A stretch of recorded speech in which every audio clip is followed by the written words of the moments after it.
capannoni industriali, cioè accatastati con la classificazione D, negozi, studi professionali, tutto quello che insomma può produrre reddito come ubicazione urbanistica. La riduzione per queste categorie è dal 10,4 al 9,9.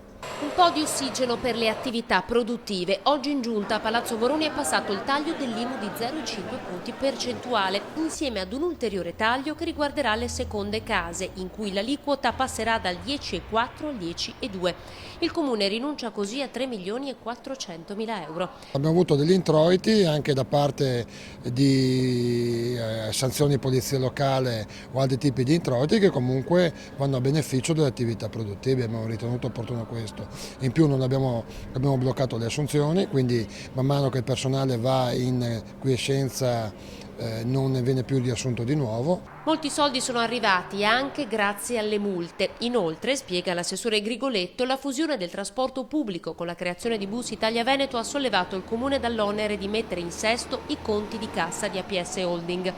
Secondo il nuovo regolamento del Consiglio Comunale, ora ci sono 20 giorni per presentare eventuali emendamenti. Ricordiamoci che il Comune vive di introiti da parte della piccola e media azienda e del singolo contribuente, quindi di fatto vive di tributi. Se sono eccessivi è dimostrato anche che si fa fatica a pagarli.